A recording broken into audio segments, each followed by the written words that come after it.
Phone করে বলছি কি যে আমি বাচ্চা নষ্ট করে দেবো, তখন আমার জায়গাটাই না তুমি খোঁজ নিচ্ছ না কিছু, তখন তো আমি এই কথাটা তো বলবো না, কিন্তু আমি বাচ্চাটা তো নষ্ট করিনি, আমি রাগ করে তো কত কথাই বলে। হ্যাঁ হ্যাঁ, বলছি তোমার বাবার নাম কি গো?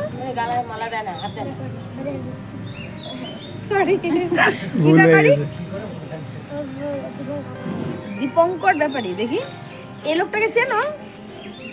এই যে ছবিতে চেনো? নামটাই জানে, স্কুলে লাগে তাই। এই দীপঙ্কর।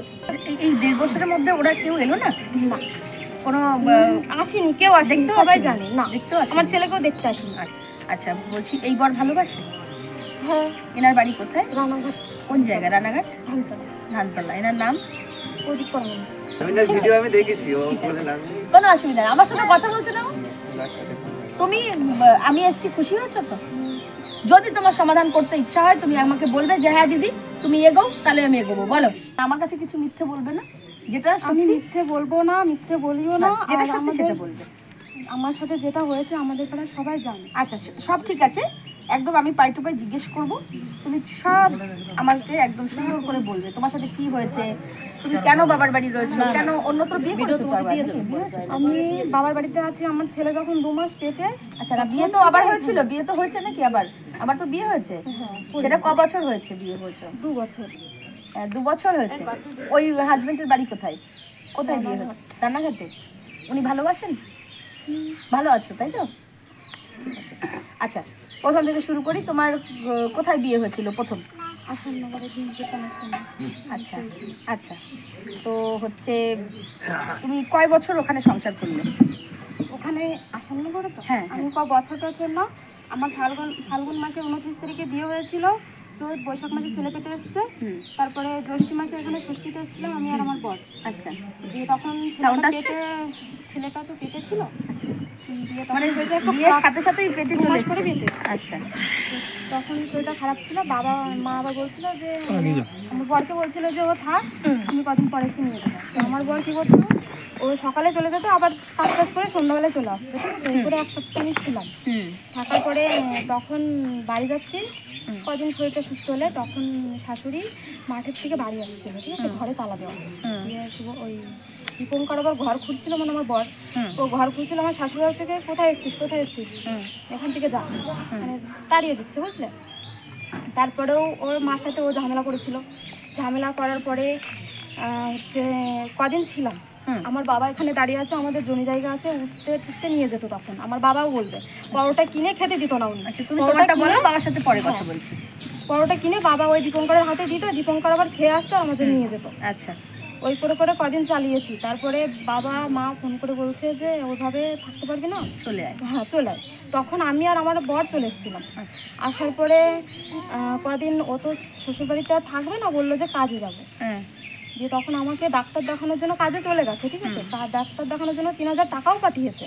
আচ্ছা, ছেলে তখন পেটে, ডাক্তার দেখানোর 3 মাস, মানে ডাক্তার দেখিয়ে আমি ফোন করি কদিন পরে, ফোন ওঠায়ও না, ধরেও না, করেও না। আচ্ছা, ওই করতে একদিনকে ফোন করেছি, তারপরে ওর বাবাকে ফোন করে বলছি কি যে আমি বাচ্চা নষ্ট করে দেবো, তখন আমার জায়গাটাই না তুমি খোঁজ নিচ্ছ না কিছু, তখন তো আমি এই কথাটা তো বলবো না, কিন্তু আমি বাচ্চাটা তো নষ্ট করিনি, আমি রাগ করে তো কত কথাই বলে লোকে।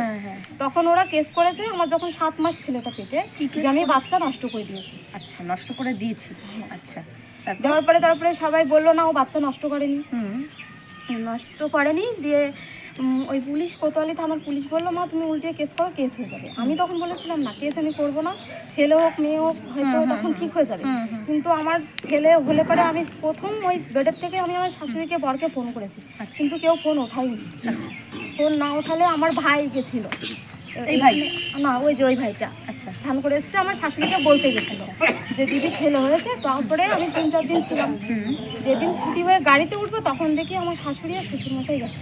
আচ্ছা, আমি কিন্তু হসপিটালে কথা বলিনি। আচ্ছা, বাচ্চা কোলে নিয়েছে, রাগ হয়েছে, হ্যাঁ, বাচ্চা কোলে নিয়েছে, ঠিক আছে, কিন্তু আমি ওই বাড়ির সামনে দিয়ে তো আমাদের বাড়িতে আসতে হবে, তো উনি কখনো আমাকে বলেনি যে তুই চল বাড়িতে একবার ঘুরে আয়, কিচ্ছু না। ষষ্ঠী পুজো হলো, তাও আসলো না, ভালো কথা। আস্তে আস্তে ছেলেটা তো বড় হচ্ছে, আমার তো কিছু একটা খরচাপাতি আছে অবশ্যই, কিন্তু তারপরে ছেলেটা যখন 1-1.5 বছর বয়স তখন আমি কেস করেছি। আচ্ছা, আমি কিন্তু অনেক ভেবে চিন্তে। এই 1.5 বছরের মধ্যে ওরা কেউ এলো না? না, কোনো আসেনি, কেউ আসেনি, দেখতেও সবাই আসেনি? জানে না। দেখতেও আসেনি? আমার ছেলেকেও দেখতে আসেনি। আচ্ছা আমার ছেলেকে জিজ্ঞাসা করবে এখন স্কুল থেকে আসবো বাবাকে চেনে কিনা, আচ্ছা ঠিক কাউকে আছে। চেনে না। তো আমি তখন কেস করার পরে দিয়ে বলছে কি, তখন কেস করেছি, কেস নোটিশ দিয়েছে ওদের বাড়ি, ওরাও ইয়ে হয়, আমিও যাই। কিন্তু একবার মানে গাড়ি খরচাপাতি দিয়েছিল, একবার, বেশি না, অল্প কিছু দিয়েছিল। কি গাড়ি খরচা? মানে ওই কোর্টের থেকে উকিলটা বলেছিল এটা তোমাকে খরচা দিয়েছে, ঠিক আছে, আমি অপর তো বুঝি না। মানে খোরপোশের টাকা দিয়েছে? খোরপোশের টাকা দিলে তো বেশি দেবে, আমার তো খরচাটা খোরপোশের টাকা তো 200-500 টাকা হয় না। কত দিয়েছিল? ওই তখন মনে হয় 400-500 টাকা দিয়েছি। পরে কেস করার পরে ওরকম আস্তে আস্তে ওরা যায়, হয়তো উকিলের টাকা খাচ্ছে দূর দিক থেকে, আমাদের কোনো কাজের কাজ করে দিচ্ছে, ঠিক আছে, টাকা আমার যাচ্ছে কিন্তু কাজের কাজ করে দিচ্ছে না, শুধু আশায় দেয় হয়ে যাবে, এবার হয়ে যাবে, এরকম করে আশায় দেয়। ওই দেখে দেখে আমি বন্ধ করে দিয়েছি কোর্টে যাওয়া। কিন্তু ছেলের 8 বছর বয়স হয়ে গেছে, তাও আমি বিয়ে করিনি, কিন্তু বাপের বাড়িতেই আছি। আচ্ছা, কিন্তু এই 2 বছর হয়েছে আমি করেছি, কেন করবো না? দেখাশোনা করে আমি কেস ডিভোর্স দেওয়ার জন্য কিন্তু ওদের জানিয়েছি, আমি জিনিসপত্রগুলো নিয়ে আসবো বলেও বলেছি, কিন্তু কিচ্ছু দেবে না। আচ্ছা, তোমার আইনের দিকে গিয়ে তুমি একদম নাজেহাল হয়ে গেছো, আমার যার সাহায্য করেনি, যার দরুন তোমাকে বাধ্যতামূলক বিয়ে করতে হয়েছে।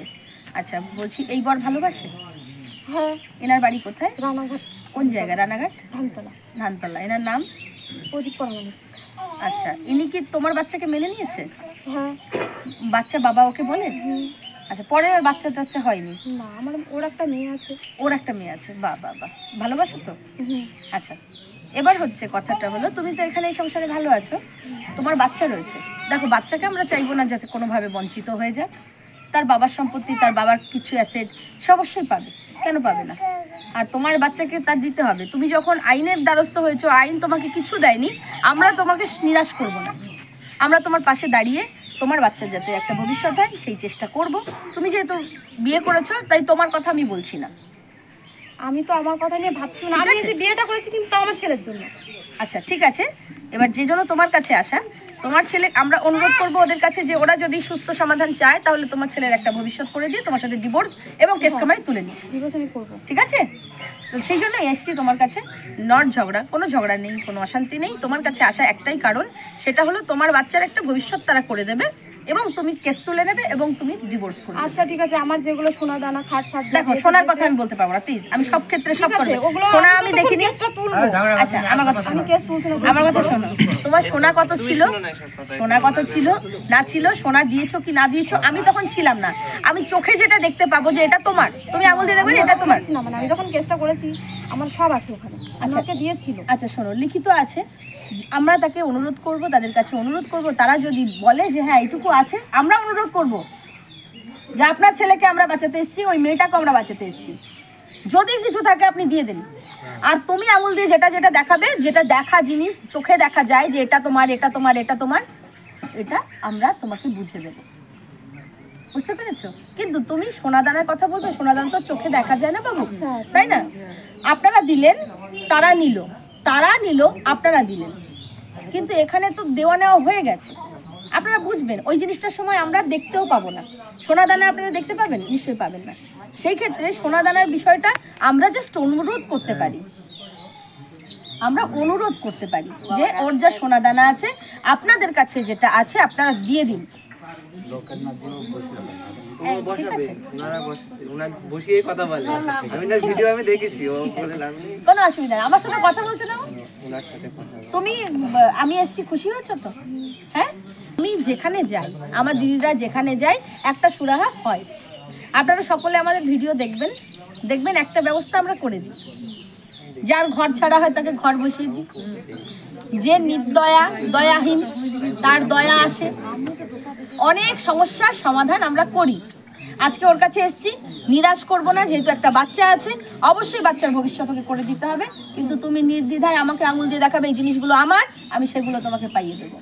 কিন্তু সোনাদানার কথা অনুরোধ করতে পারি, কারণ আমি এই সময় ছিলাম না। আমি ওটা বলছিলাম, মানে আমার ওই, আমি তো কেসটা তো ওঠাতে বলছো আমাকে, আমি সব করে দেবো, ওরা যদি তোমার, আমি বলছি আমি একটা ডিমান্ড করবো ওদের কাছে, তুমি করবে না, তুমি তো এতদিনে কিছু পাওনি, তো কিছু পাওনি, আমি তোমার হয়ে ওদেরকে একটা ডিমান্ড করবো যে আপনারা এটা দেবেন বাচ্চার জন্য, তুমি করবে না, তুমি তো পাওনি। নাই মামার থেকে কানা মামা অনেক ভালো না, নাকি? ঠিক বলছি তো নাকি? কিন্তু তুমি ওই বাড়িতে নিয়ে যাব, তোমাকে, তুমি আঙুল দিয়ে বলবে এটা আমার একটা বাটি, এটা আমার গ্লাস, এটা আমার থালা, এটা আমার খাট, এটা আমার ড্রেসিং টেবিল, আমি সেগুলো তুলবো। যদি ওটা ওদেরও হয় সেটা তুমি পাবে, চোখে দেখানোর জিনিস। কিন্তু গয়নার বিষয়টা আমাকে বলবে না, কারণ ওটা চোখে দেখা যায় না। গয়না তুমিও লুকিয়ে ফেলতে পারো, তারাও লুকিয়ে ফেলতে পারে। তুমি নিয়ে চলে আসতে পারো, তারা বলবে যে নিয়ে চলে গেছে। তুমি নাও আসতে পারো, তুমি বলবে না আমি রেখে দিয়ে এসেছি। এটা আমি দেখতে পাইনি, তাই এই দায়িত্ব আমি নিতে পারি না। গয়নার দায়িত্ব আমি নিতে পারি না। আমি সব ক্ষেত্রে সবাইকে বলি, গয়নার দায়িত্ব আমাদেরকে দেবেন না প্লিজ। যদি তোমার সমাধান করতে ইচ্ছা হয়, তুমি আমাকে বলবে যে হ্যাঁ দিদি তুমি এগোও, তাহলে আমি এগোবো। বলো, যেভাবে চলছো চলো, আমার কোনো সমস্যা নেই। তোমার কাছে এসছি, আমি জানলাম তুমি বিয়ে করেছো, আমি জেনে শুনে এসছি।